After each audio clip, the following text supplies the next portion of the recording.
Namaskar. Friends, welcome to the Discourse number 4. Before the speaker takes you to this discourse, let us begin with the invocatory prayer. Yogena, chittasya, padena, vacham, Malam, sharirasya, vaidyakena, Yopakarottam, pravaram, muninam, Patanjali, pranjalir, anato'smi, Abahu, purushakaram, Shankha, charkrasi, dharinam, Sahasra, shirasam, svetam, Patanjalim, Pranamami. Let's bow before this noblest sage who gave yoga serenity and sanctity of mind, grammar of speech, clarity of action and perfection of health. Let us prostrate before this sage who is a reincarnation of Adishesha, whose upper form has human body, whose arms are adorned with a conch and a disc, whose head is crowned with a 1,000-headed cobra. Friends, in the previous discourse number 3, the speaker has enlightened you on various kinds of yoga and various schools of yoga that are operating throughout the world.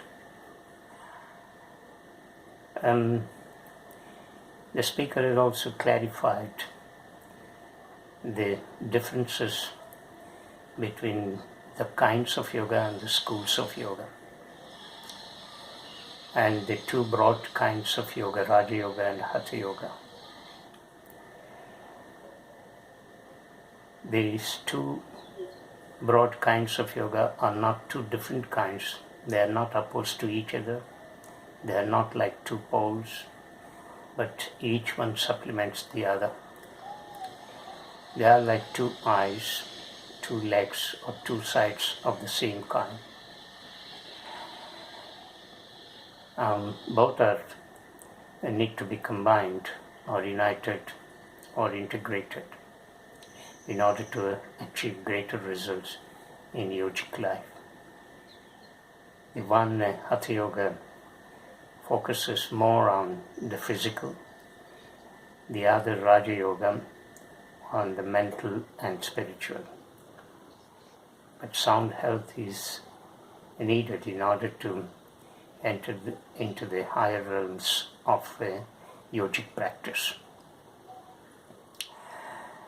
The confusion arises not because of the presence of various kinds of yoga that were handed down by our sages, but because of the presence of various schools. The speaker has also dispelled such notions and confusion centered around the existence of various schools of yoga. In the present discourse, the speaker would like to dwell upon the yogic texts. But before the speaker takes you to the various kinds of yogic texts we have, let's first look at examine how yoga has traveled to the West. Much of credit goes to Swami Vivekananda, who was the first father figure who had traveled to the United States and propagated yoga. He attended the World Parliament Religions Conference and in 1893. It was during this year, the last part of the 19th century, Swami Vivekananda had introduced yoga, this great ancient scientific spiritual discipline, to the Americans. But when Swami Vivekananda introduced yoga in the United States. It was called Raja Yoga, although he had emphasized physical exercises. But then in course of time, in the beginning of the 20th century, around 1920s, the yoga that was introduced by Swami Vivekananda had taken a different form, because many Americans found this form of yoga introduced by Swami Vivekananda was difficult to be practiced. So therefore they amended this yoga that traveled from India to the United States in such a way that it suited the conditions and changing lifestyles of Americans, most Americans. Richard Hittelman was the one who had introduced a new form of yoga in the United States, popularly known as yoga flow. Now this yoga flow was popularized through various TV programs popularly titled as Yoga for Health. Thereafter Maharishi Mahesh Yogi, the spiritual advisor and guru of the Beatle group, introduced a different dimension of yoga called transcendental meditation. So he combined yoga with TM. But then TM had survived for about 3 decades in the United States. Later, it had seen its own natural death. But the form of yoga that is in practice in the United States is known as fitness yoga. Most yoga masters in America combine physical exercises with yoga, yogasanas, and developed into a new form of yoga. Now this new form of yoga is very popular in the United States. But this is not the real yoga. I must tell you very clearly. It has been developed in order to suit the changing lifestyles of many Americans. Today, it's not surprising to know 1 out of 7 Americans practice this form of yoga.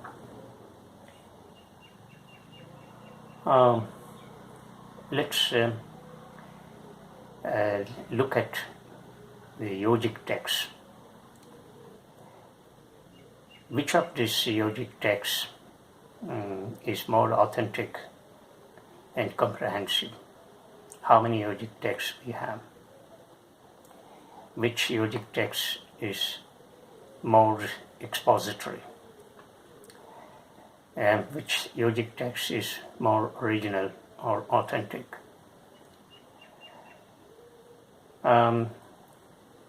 There are 4 important Yogic texts we have in our tradition. To begin with, the Patanjali's Yoga Sutras. The second is Hatha Yoga Pradipika. The third is Garindra Samhita. The fourth is Siva Samhita. The first one that is given by Patanjali is about the Raja Yoga. The other 3 texts, Hatha Yoga Pradipika, Garindra Samhita, Siva Samhita, are related to the Hatha Yoga. Let's first take the Hatha Yoga Pradipika. Now, this Hatha Yoga came into existence 1,000 years ago. So it's a recent development.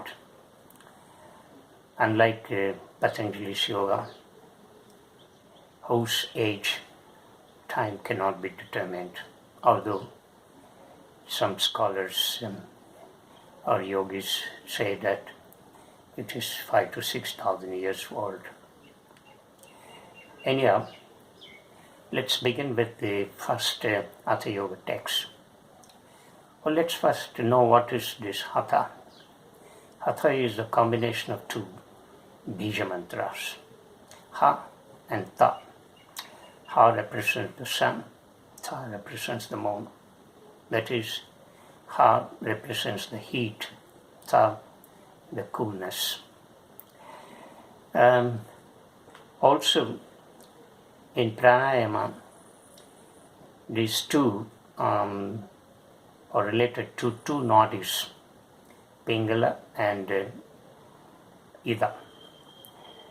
Hatha, Ha is related to Pingala nadi, the nadi that starts on the left side of the root of the rectum and moves on through the spinal cord and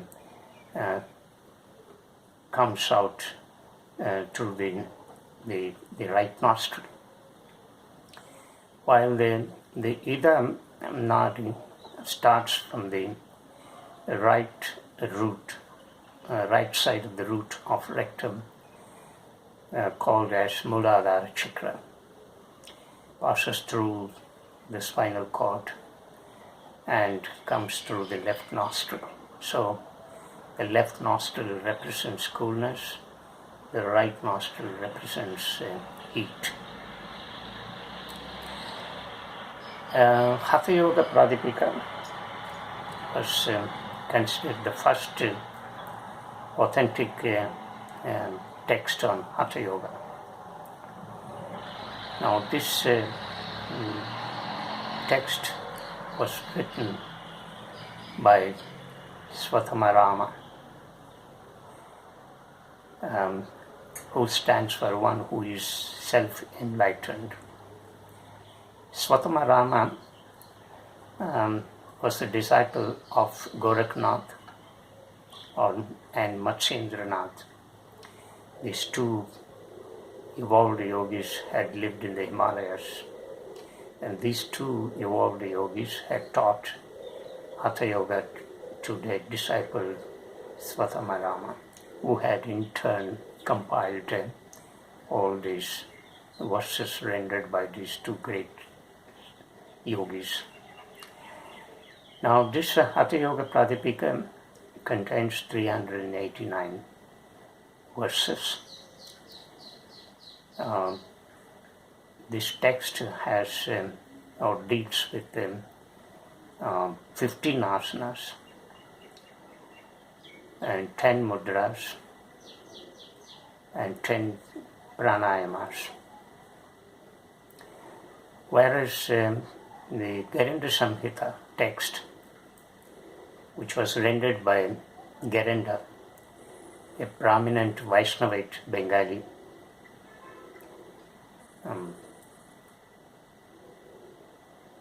and this text is treated as the most complete text on the Hatha Yoga. This text is rendered in 359 verses. 317 verses. And Gerenda deals with 34 asanas, 21 kriyas, 25 mudras, and 10 kinds of pranayama. The other text, that is Siva Samhita, is rendered in about 369 verses. This text has only 4 asanas. This text deals with only 4 asanas and 11 mudras.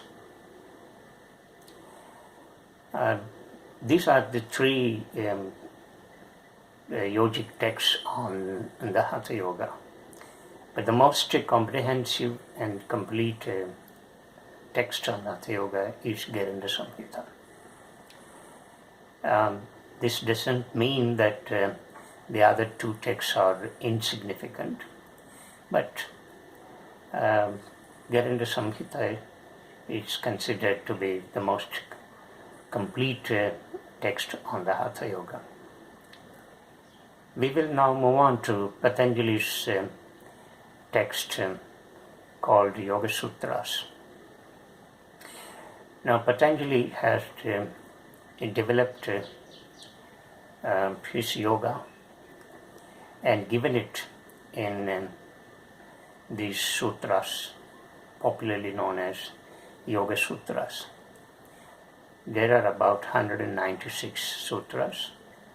These 196 sutras are divided into 4 sections.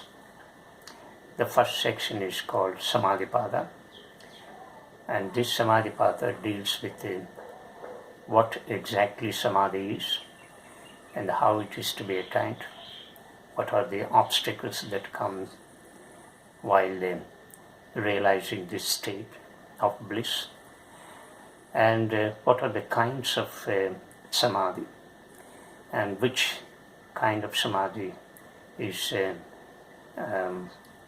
suitable for Kaivalya, and so on. And all these aspects of Samadhi have been rendered in 51 sutras. The second section is called Sadhanapada. The very sadhana stands for practice, but practice is not the correct word that can go with the Sanskrit word sadhana. The difference between the English word practice and the Sanskrit word sadhana is that in sadhana we keep learning, we keep evolving, but in practice there is a regular repetition of action, which is almost considered a habit.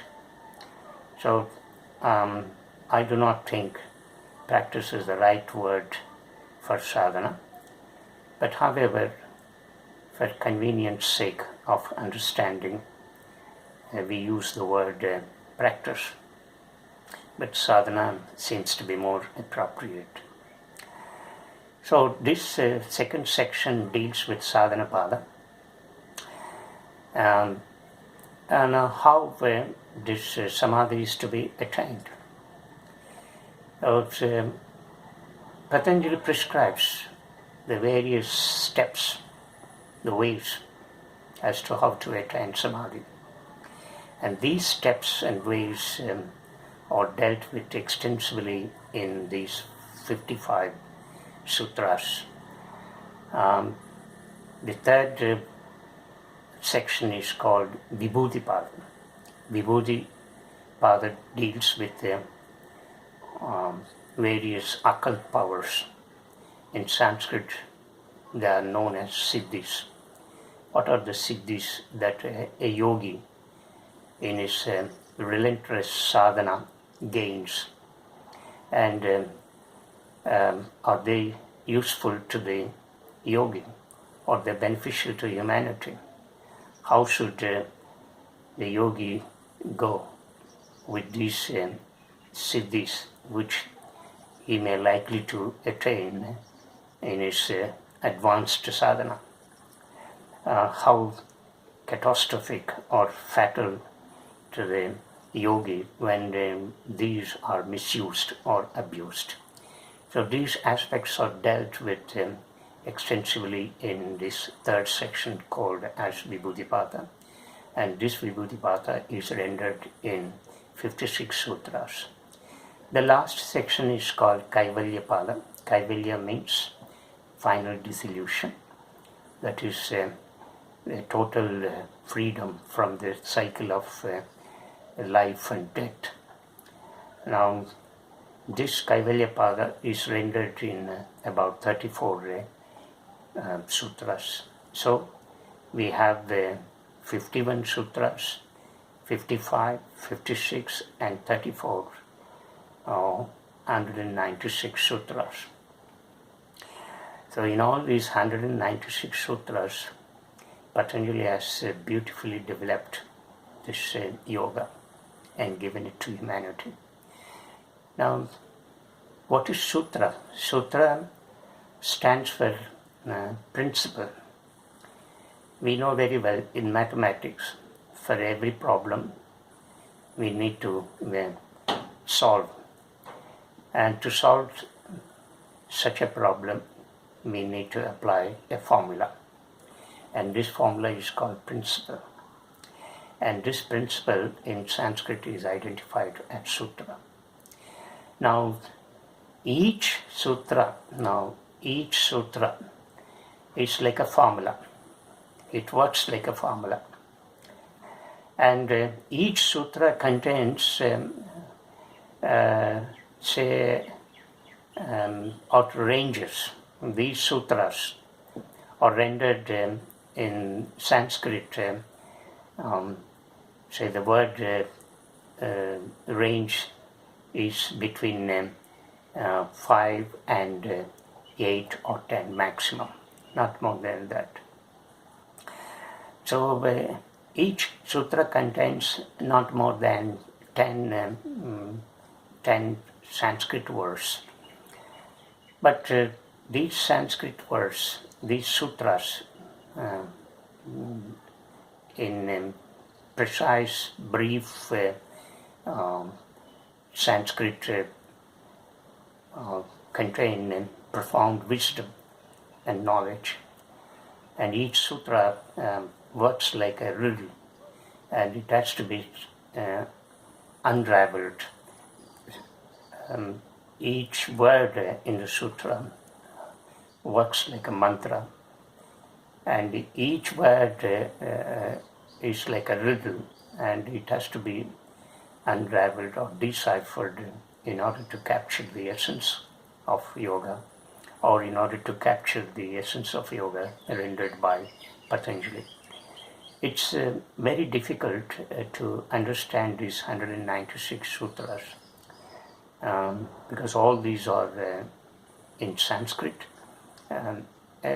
Not the language alone that poses a problem to the sadhakas, but one has to contemplate deeply, meditate deeply on the meaning of each word that is contained in each sutta. So this is the complexity of Patanjali's Yoga Sutras. Well,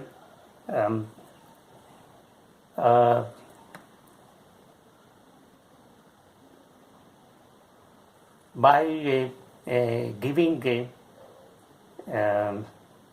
nature of these 4 important yogic texts, distinguishing between Hatha Yoga texts and Patanjali's yogic texts, the speaker does not intend to say that Patanjali's Yoga Sutras is much superior to the other Hatha yogic texts. But taking all these 4 yogic texts into account, the way these 4 texts have dealt with yoga, the speaker would like to say that the Patanjali's Yoga Sutras is regarded more comprehensive, more authentic, more systematic than the other 3 yogic texts on the Hatha Yoga. Because in these sutras, Patanjali has dealt with yoga in a more scientific way,